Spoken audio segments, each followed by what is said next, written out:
Hello po mga kababayan, kamusta po kayong lahat? And once again, welcome back to another episode of Simply Talkies Vlog. So ang pag-uusapan natin mga kababayan ay ito pong mga admin, yung PBBM admins good news, yung mga naging kaganapan po sa ating bansa na medyo masaya naman tayo, wag naman yung puro negative na balita. Yung mga chismax, no? Ito naman, mga magagandang usapin, no? Para naman at least meron tayong brighter side, hindi yung puro tayo, ay, stress ka na nga. Nakarinig ka pa ng mga chismax na tulad ng demandahan, no? Sigawan, ganyan.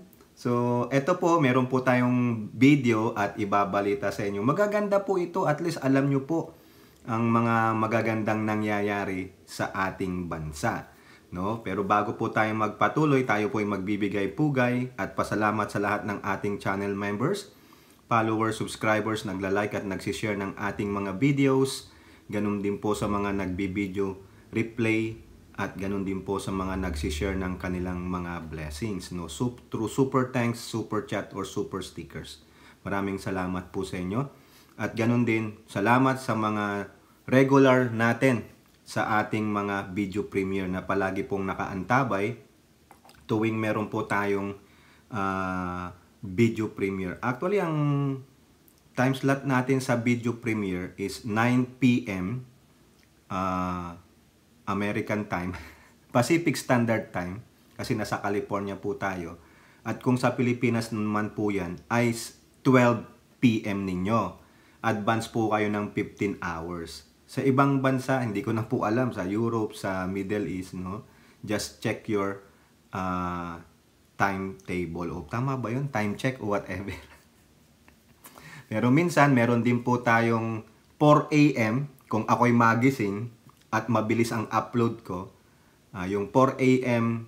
California time, 7 p.m. naman sa Pilipinas. Ganun po yan.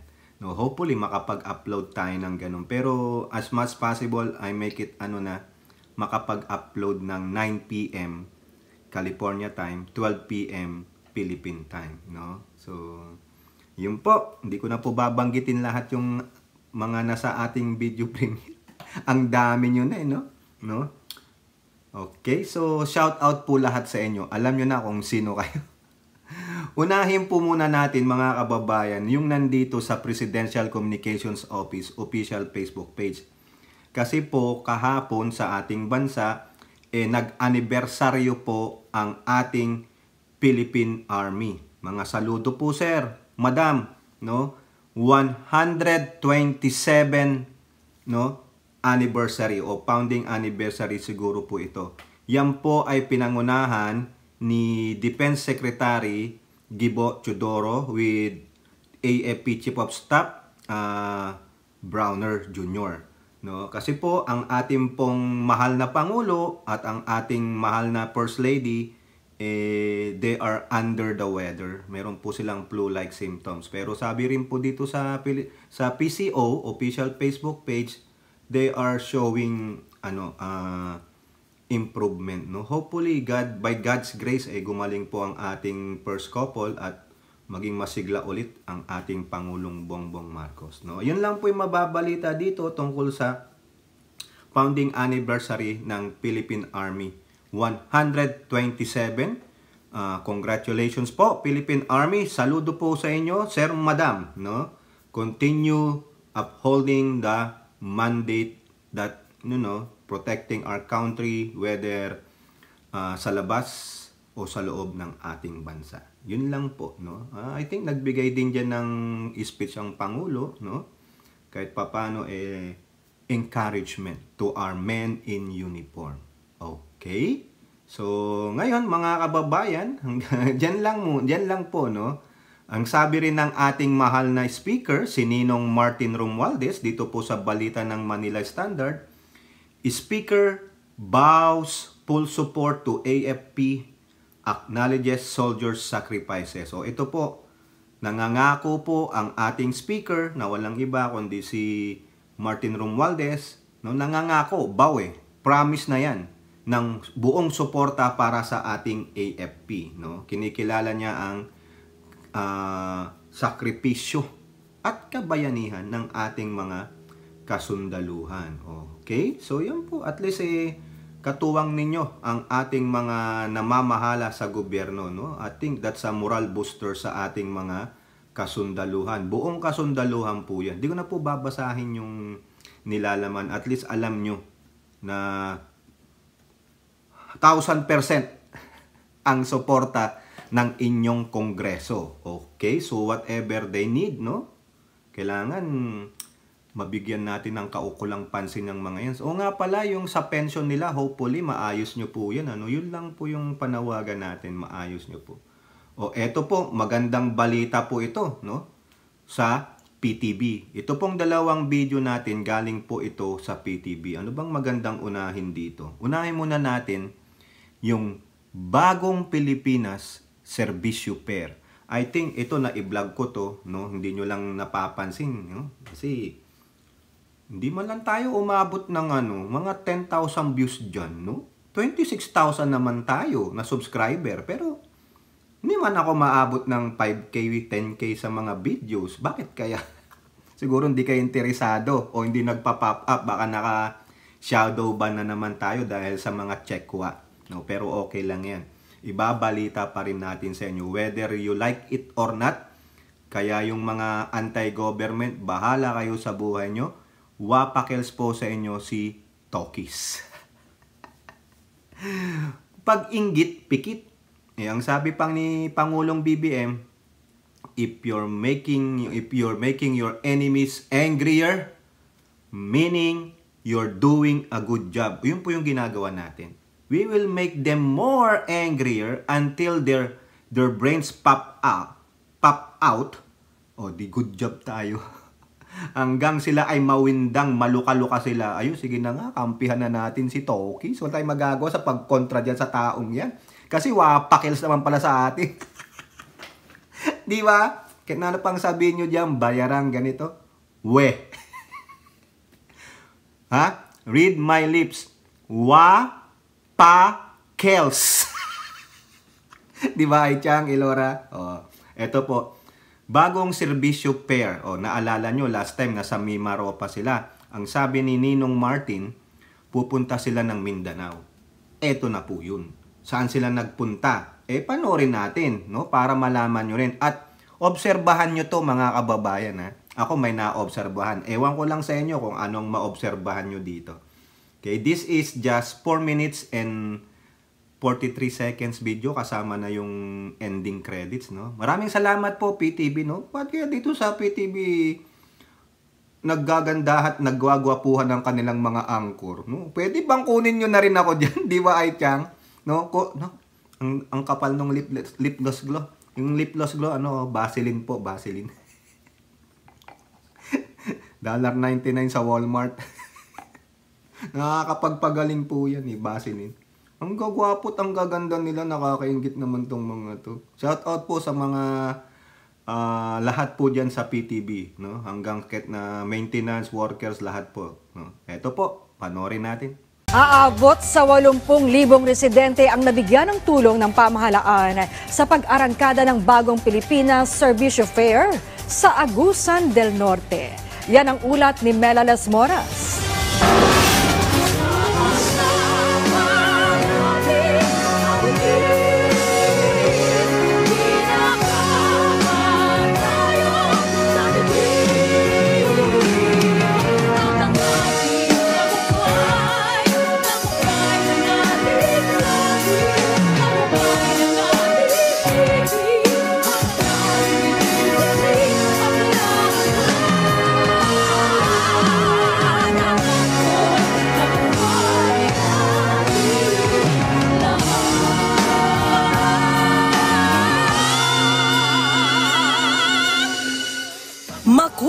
masaya at punong-puno ng biyaya. Ganyan ang naging paglulunsad ng bagong Pilipinas Servicio Fair sa Agusan del Norte. Pinangunahan ni House Speaker Martin Romualdez ang proyekto kasama sina Agusan del Norte 1st District Representative Joboy Aquino, Tingog Party List Representative Yeda Romualdez at nasa 60 iba pang kongresista, gayon din ang iba pang local at national officials. Personal ding nakilahok dito si Senador Bong Revilla. Ang magasabi ko lang, I am very happy at ang sinamahan ko na presidente na si Presidente Bongbong Marcos ay nasa tamang tahak.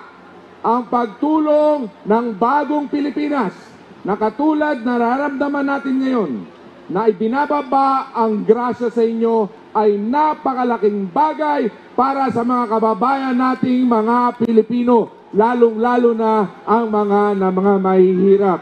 Kami po sa House of Representatives at kaya sinama natin mga kongresista, tayo na ngayon ang ining saksi sa budget na linatag at in-approve natin sa Kongreso. Napaka-importante na hindi lang gagawa kami ng isang budget na bilang sa isang malaking napaka-importanting batas kagaya ng sinasabing yung General Appropriations. Kailangan talaga makita natin ang ipagbaba at ang ipagde-deliver itong mga serbisyo sa iyo. Ayon kay Speaker Romualdez, nasa 300 million pesos na halaga ng ayuda, serbisyo at programa ang hatid ng BPSF Agusan del Norte Leg para sa nasa 80,000 na benepisyaryo. Kaya naman, tuwang-tuwa ang mga nakilahok tulad ng mag-inang sina Ana. Makakain na kami sa kuan. Masaya naman kasi may bigas na kami. Yung budget po, anong pagkakagastosan niyo? Konsumo lang, mga grocery, at saka gamot ng mama ko. Si Johnny Bell naman, hindi alintana ang kapansanan makapunta lang sa aktibidad. Sulit naman ito dahil nakakuha siya ng iba't ibang ayuda. Marami po ang matutulong yan sa akin kasi parehas tulad ko na isang PWD, marami po akong mga needs. Gamot ko, maintenance, yung metformin, tsaka antibiotics para sa sugat. Yan, meron ako ngayon. Bukod naman sa bagong Pilipinas Servicio Fair, inilunsad din sa probinsya ang Farmers Assistance for Recovery and Modernization of Farm Program, Integrated Scholarship and Incentives Program o ESIP Program, Cash Assistance and Rice Distribution o CARD Program at iba pang proyekto. Ayon kay House Deputy Secretary General at BPSF National Secretariat Lead Sophonias Gabonada Jr., sa kabuuan, maituturing na tagumpay ang mga inihatid na programa ng pamahalaan sa Agusan del Norte. Isa ito sa pinakamatagumpay na paglulunsad ng bagong Pilipinas Servicio Fair.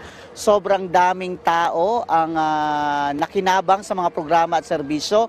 Although isang araw pa lamang po tayo at bukas ay susundan pa.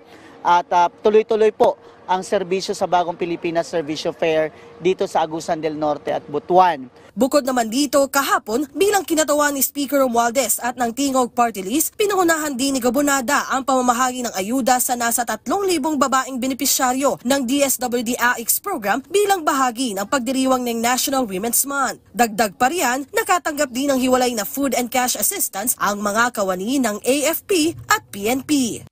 Sa lahat ng pagkakataon hangad ng administrasyon ang mas maginhawang buhay para sa ating mga kababayan. Mula rito sa Butuan City, Melalas Moras para sa Pambansang TV sa Bagong Pilipinas. Yan po mga kababayan. At least patunay, ebidensya na may ginagawang serbisyo ang administrasyon natin. No? Katuwang po lahat. Kung pipwede nga lang po ang Pangulong Bongbong Marcos siguro dyan, pupunta siya dyan. Kasi alam mo naman, iba talaga ang presensya ng ating PBBM. Yung mga tao, sabihin man nila na patuloy ang paninira ng iba. Pero pag nakita mo si PBBM, meron siyang aura Yung aura na, maski na marinig mo yung negative na binabalita ng mga kumakalaban sa kanila, pag nakita mo siya, parang hindi naman totoo. 'Di ba? Walang katotohanan yung sinasabi nila. Yan. Nanakawin. May ninakaw.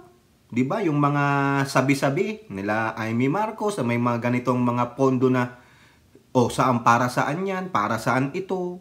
Naalala nyo, kine-question nila. I think nasa Supreme Court pa ngayon no? Yung 500 billion ba?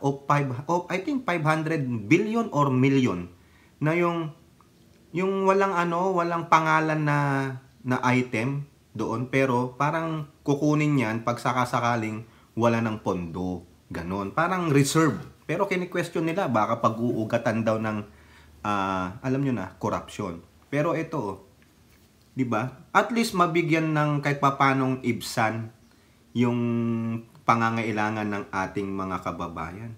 Ang napansin ko, una mga kababayan, doon sa mga natulungan, most of them talagang maintenance ng gamot eh. No? Meron kaya, paano kaya natin magagawa ng paraan yan, no? Yung mga maintenance ng mga gamot ng mga senior, ng mga may sakit, mga nagme-maintenance, no? Yung isang babae na nadinig ko, metformin eh. Eh ako, may metformin ako. Pang diabetes. Di ba? Kawawa yun, yung may saklay, no? Kabata-bata pa nun. No? Kaya at least ako natutuwa, at least atong ating gobyerno, no, na patuloy na sinisira, na magnanakaw daw, walang pagmamahal, walang aspiration, no? Tulad ng mga sinasabi ng mga Duterte, no? Tulad ng tangang mayor ng Davao. O ayan, nakita nyo. Hindi lang pala sa Agusan, sa Butuan, ang dami pang tinulungan. Ilang libong mga kababaihan, mga gamit pang farmer, di ba? Yung nakita nyo yung mga farm equipment sa ating kapulisan at PNP doon sa lugar na yon, lahat binigay. O, di ba? Kita nyo yung sa Agusan del Sur, 300 million. O, di at kahit paano natulungan sila. O ano pang masasabi ninyo? Ikaw, Amy Marcos, ha? Patuloy mong sinisira ang iyong pinsan. O, ikaw, yung tulong mo rin naman lang, galing rin lang naman yan sa DSWD. Ikaw lang ang chairman dyan sa DSWD sa Senado, pero ang totoong niyan, dapat DSWD ang credit dyan. Mahiya naman kayo. Di ba? O, ano po ang napansin nyo doon mga kababayan? Tulad nung sinasabi ko sa inyo kanina. Ha? Ito po. Ito sasabihin ko na sa inyo sa balita ng politiko yung napansin ko. Hindi ko, yung sinasabi kong napansin ko ng mga nagme-maintenance. Okay lang yan. No? Sana magawang po ng paraan ng gobyerno yan ha. Doon sa mga LGUs, wag nyo nang politikahin pa yung tulong para sa mahihirap. Do not make kupit-kupit. No? Wag nyo nang kupitan. Kung 500 ang binigay ng national government, give it to them. O di kaya dagdagan nyo pa. No? Mahiya naman kayo. Ang daming mahihirap sa atin gawa ng mga previous administration na nagpasasa sa kanilang mga bulsa. No? Itong Marcos administration, I don't think President Marcos will need those, yung mangurakot ako. Ang dami ng pera niyan. Tingnan nyo na lang yung kay Madam o kay Lola Meldy, di ba? Lola po ng bayan Lola ng bayan yan, si Madam Imelda. Huwag na kayong magtaka sa akin, bakit ko tinatawag na Lola yan. Lola ng bayan yan former First Lady, mga gunggong. Di ba? Maasar na kayo, di ba? Tulad ng sabi ko kanina, wapakels ako sa inyo. Di ba?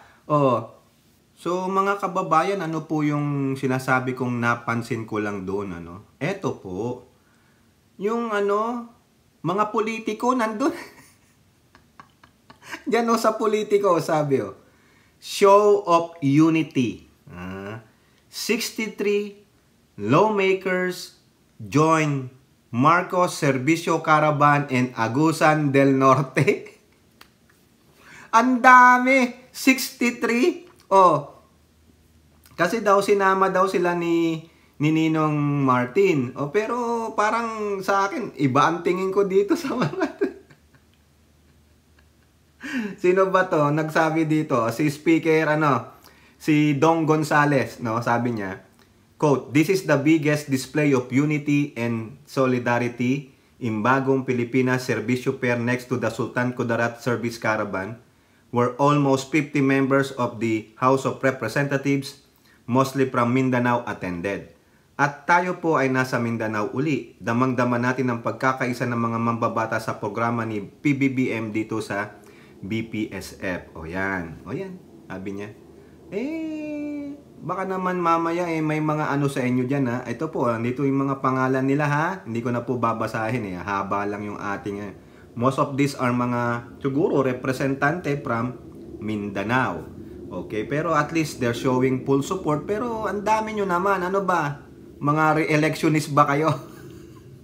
Pasensya naman po, tatanong lang. Alam ko naman gusto nyong magpakita dyan to show support, no, sa inyong mga constituents. Pero 63 in one place? Agusan? Baka naman meron pa kayong ibang agenda dyan, ha? Baka naman iba sa inyo re-electionist, no? Ganun din po, nandun po si Senator Bong Revilla Jr., si Mr. Budots. Salita pa siya. Di ba? Re-electionist ka ba, Senator Bong? Ano, mga kababayan, ano palagay nyo kay Senator Bong Revilla Jr.? Isulat o wall of shame? Isulat sa balota or isulat sa wall of shame? No, pero si Ninang Yeda, talagang beautiful si Ninang Yeda. Buti na lang yung mga ninong-ninang ko, ang gagwapo, ang gaganda. Pakiparating nyo to kay Ninang Yeda. Ha? Ninang, good job. Yeah? Sige, tuloy mo yan. Suporta sa iyong husband, sa aking ninong. Okay, hindi niya alam, ninang ko siya.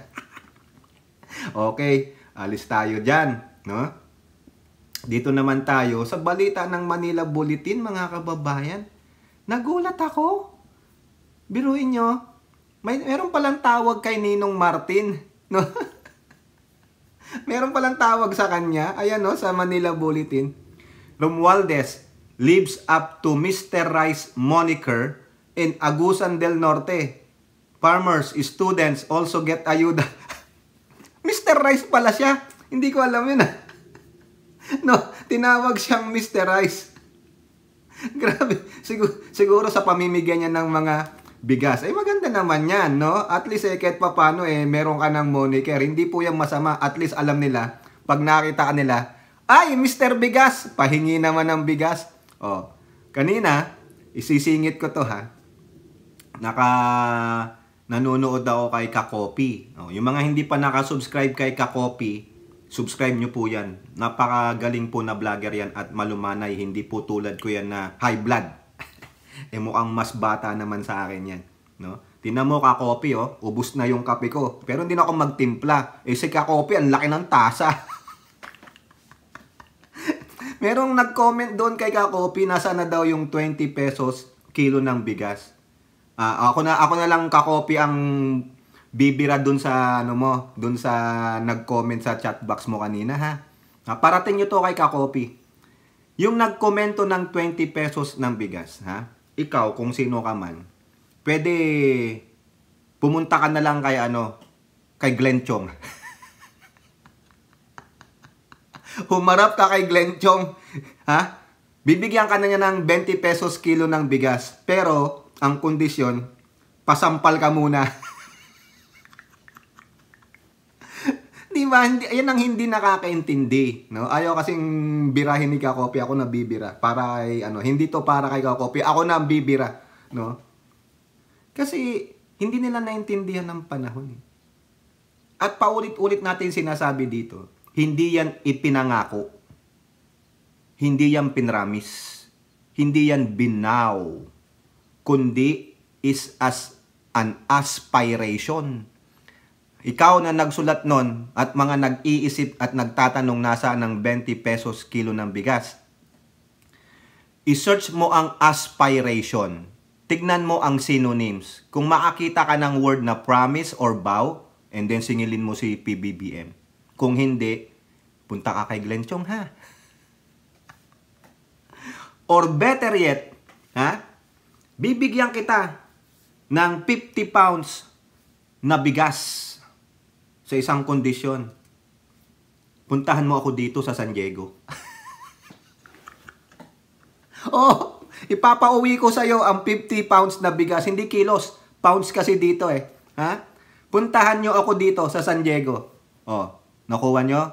So, ibig sabihin, nagre-reklamo kayo sa 20 pesos kilo ng bigas nasaan na. Pero may pamasahe kayo papunta ng Amerika? Di ba, mga kababayan? Ganun lang yon. Di ba? Ibig sabihin, wala kayong utak. Hindi nyo naintindihan. No? Ito yung mga nasa lalalan. They feel they are entitled to it. No? Mga adelantado, entremedida. Pinaliwanag na natin yan. Hindi lang Pilipinas ang may ganyang kamahal na presyo ng mga bilihin, ng produkto, ng serbisyo. Buong mundo. Kaso itong mga tauhan ng mga, I don't know, kung dilawang kayo, dutae kayo, no, mga bulaang kampo ni Kiboloy, mga ano kayo, anong tawag sa inyo? Mga bulag.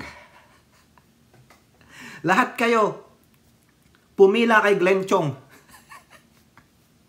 Pasampal nyo mukha nyo. Di ba? Yun lang, no? Yung mga nagsasabing bayaran kami, no? Nakabasa pa nga ako dun Magkano daw Oh, so what? Kung magkano? Ha? Di maglabas ka ng ebidensya, ba't akong tanungin mo? Magkano ang membership ni Aichang? Ni Ilora sa akin? 99 cents. O, di ba?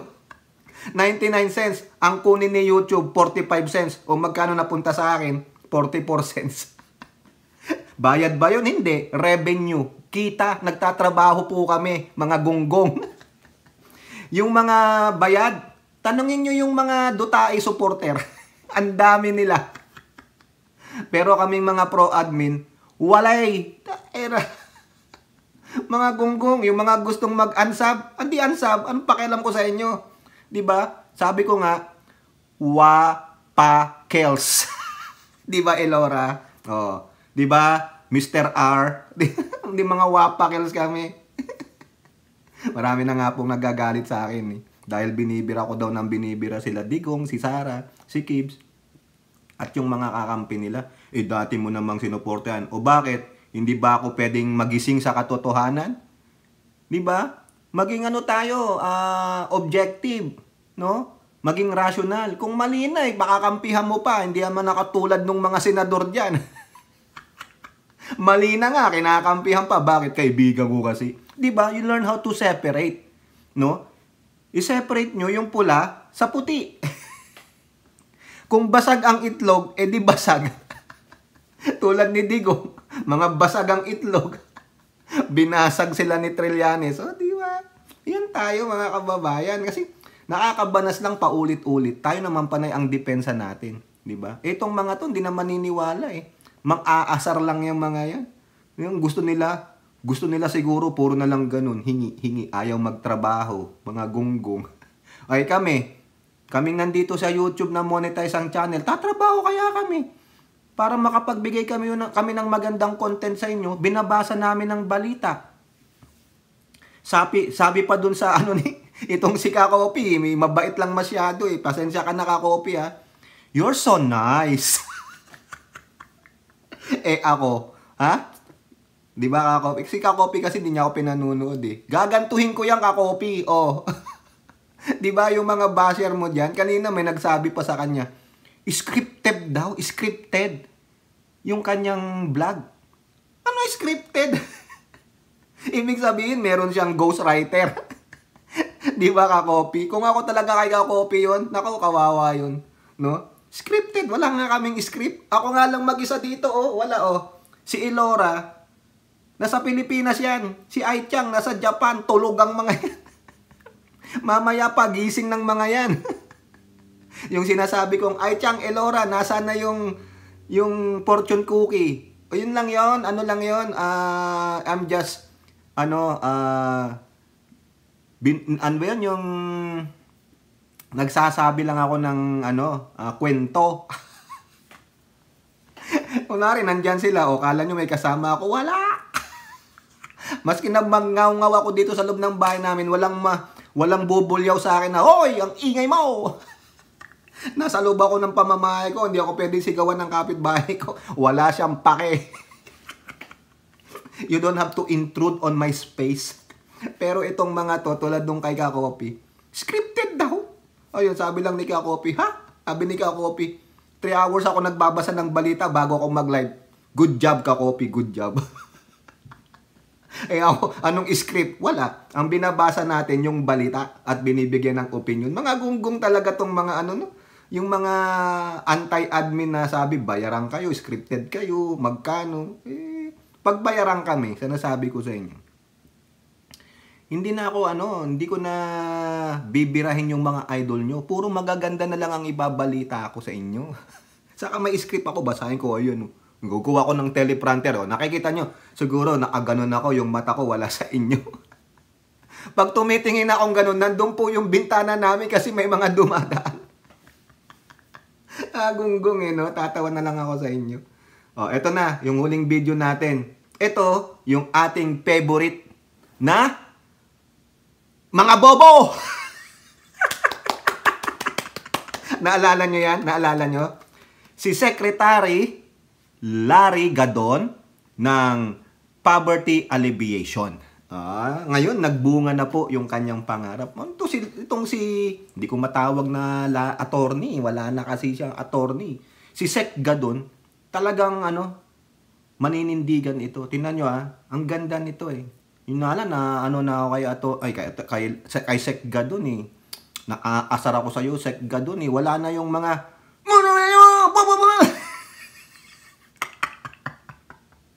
mukhang nagmelo daw eh kasi secretary na eh. Di ba may programa siya? BBM. Batang busog, mataba. Ay, mali. Batang busog, matakaw. Hindi po. Yung BBM, batang busog, matalino. Batang busog, masigla. Ayan, lahat na lang lagay nyo. Ito pa isa. Batang busog, matching. Joke lang yun Walang yun, okay? Ito po sa balita ng PTV. Sabi ko sa inyo, mga good news eh. No?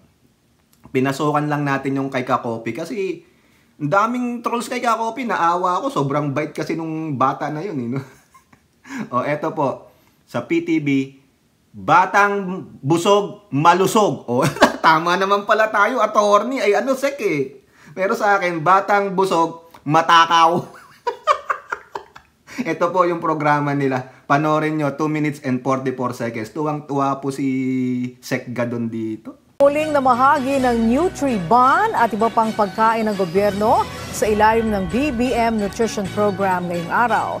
Mahigit 1,100 mga mag-aaral sa Navotas City ang naging benepisyaryo ng programa. Si Bernard Ferrer sa sentro ng balita. Patuloy na tinututukan ng administrasyon ni Pangulong Ferdinand R. Marcos Jr. ang estado ng nutrisyon ng mga kabataan sa bansa. Ngayong araw, namahagi si Presidential Advisor for Poverty Alleviation Secretary Larry Gadon ng mga Nutriban, mineral water, powdered milk at oatmeal sa North Bay Boulevard South Elementary School sa Navotas City. Mahigit 1,100 kinder at grade 6 student ang naging benepisyaryo ng programa. Magagaling sila at talagang yung kanila, makikita mo sa kanila yung talagang interest nila sa pag-aral. Kasi siyempre, busog din sila sa pangaral ng kanilang mga magulang na kailangan mag-aral sila ng gusto upang magkaroon sila ng mas magandang kinabukasan. Ang North Bay Boulevard South Elementary School ay ang ika-4 na eskwelahan na binisita ni Secretary Gadon mula nang inilunsad ang BBM Nutrition Program. Lubos ang pasalamat ng pamuno ng eskwelahan na naabot sila ng programa ng gobyerno lalo't pansamantala silang nakikisilong sa North Bay Boulevard North Elementary School habang tinatapos pa ang kanilang bagong school building. Malaki may tutulong ito kasi alam naman natin ang mga batang yan ay hindi naman talaga nakakakain ng maayos. So kahit papano yung binigay ni Secretary ay matutugunan ang kanilang pangangailangan. Ipinagmamalaki ng eskwelahan na ilang taon na silang zero dropout. Ginagawa namin ang paraan through modules. Yung iba naman na hindi makapag-online ay may mga teachers naman na nagbibigay ng kahit paano pa 10-10 pisong internet. Nagsisilbi ding motibasyon ng mga estudyante ang BBM Nutrition Program upang patuloy na mag-aral ng mabuti. Malaking tulong po pag program ito para sa amin, para makuha na po namin ang tamang desisyon at para po maging malusog po kami. Hindi pa huli ang North Bay Boulevard Elementary School sa paglahok sa iba't ibang kompetisyon kabilang sa journalism contest. Lalahok din sila sa arnis at table tennis sa regional level sa NCR sa darating na Abril. Sa ngayon, umaabot na sa halos 4,000 estudyante ang naabot ng BBM Nutrition Program. Mula mga ito sa Quezon City, Caloocan City, Malabon City at Navotas City. Tiniyak ng gobyerno na aabutin pa nila ang mas maraming kabataan na itinuturing na pag-asa ng bayan. Bernard Ferrer para sa Pambansang TV sa Bagong Pilipinas. Yan po mga kababayan, Secretary Larry Gadon, sana mapanood mo to. Congratulations po, Sec. No? Napakaganda po nung programa nyo. Naiiyak nga ako, naluluha ako. Kasi makita nyo yung mga tuwa ng bata, no? Maski na panandalian lang yan. No? At least they can see an example na ginagawa ng ating gobyerno that their government is working for their welfare, na tinutugunan yung pangangailangan nila. Yan, at least yan, nakita ng Pangulo yan, no? At inappoint niya si Larry Gadon. Hindi nagreklamo si Larry Gadon nung tinake niya yung position na yan. I think it's a big challenge for him. Kasi nakita natin, sabi natin, ang kabataan, ang pag-asa ng bayan, simulan sa maliit. At also, kung sila nga ang pag-asa ng bayan, hindi lang dyan. It should be including the discipline. Kung maalala nyo, di ba, merong dyan nag-viral na teacher, no? Hindi natin masisi yung teacher. Mamaya, bibigyan natin ng content yan. Pero hopefully, no? Hindi lang busugin natin sila sa mga material o pagkain, kundi busugin natin sila ng tamang asal. Kasi ganyan po nangyari sa amin noon, Nung panahon namin, I was born 70s, raised on the 80s. No, actually, 79. Nag-grade 1 na yata ako noon. O 80, pero binalik ako ng grade 1. Twice ako nag-grade 1. Kaya twice din ako nakatikim ng mga palo, pingot, kurot ng mga teacher.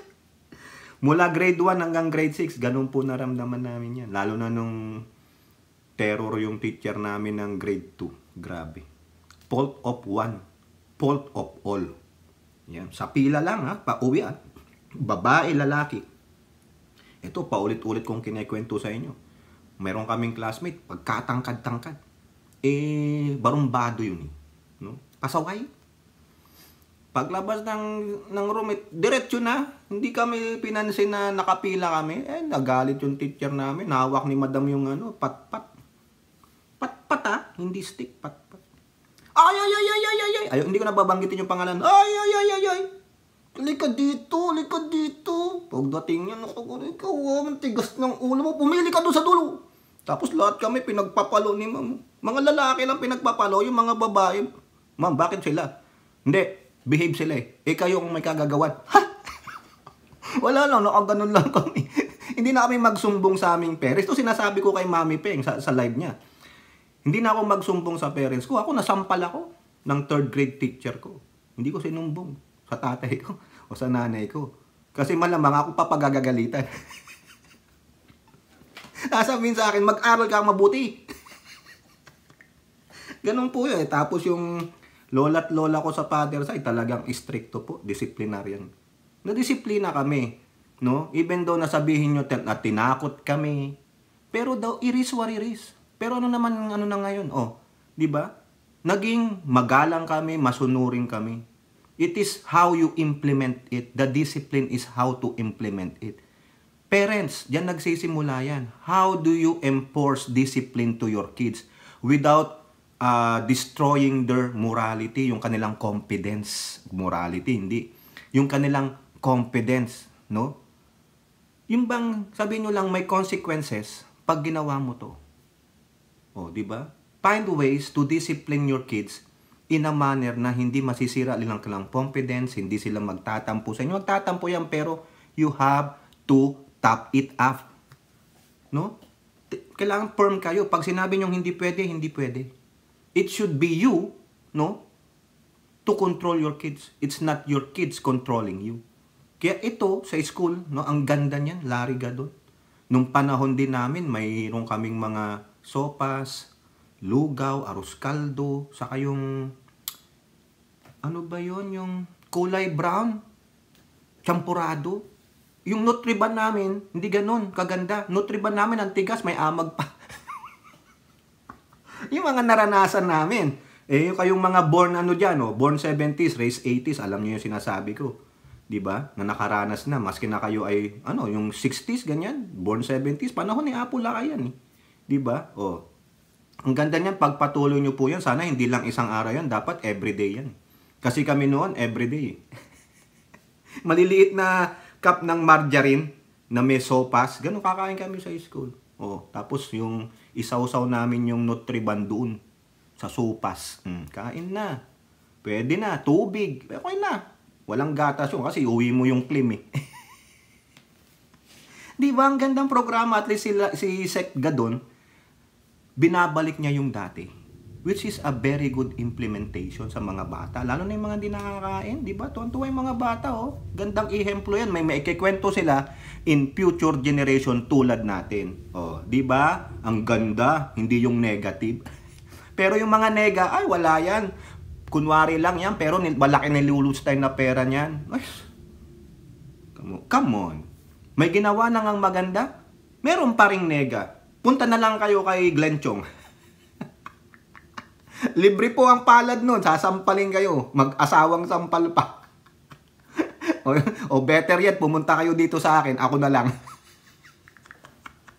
Di po ba? O kayo po, ano po ang inyong masasabi dyan? Hanggang dyan lang po tayo, at least pinakita ko sa inyo yung mga ginawang serbisyo ng Administrasyong Marcos Jr. ng ating rockstar na presidente, may ninong na hindi niya pa alam.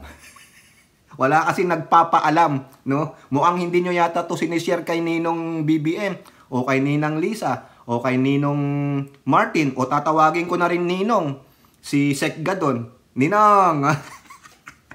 Nako, yung mga nakakilala po kay Sec Gadon, paabot nyo naman to para, Nong, malapit na birthday ko. Sabihin siguro no Sec Gadon, sino ba tong tokis na to? Taga saan ba yan? Punta kan San Diego nung Larry. Kain tayo sa seafood. Ay, may Grill City dun. Yung parang turo-turo, dun na lang. Hanggang doon lang kaya ko, Sek eh. Wala naman tayong revenue gaano dito sa YouTube eh. Di ba? Punta ka, dalawin mo ako dito. Okay? So yan lang po, no, mga kababayan. Ano pong masasabi ninyo? Comment down below. And don't forget to like and share. Hope to see you on the next videos. Bye-bye. God bless.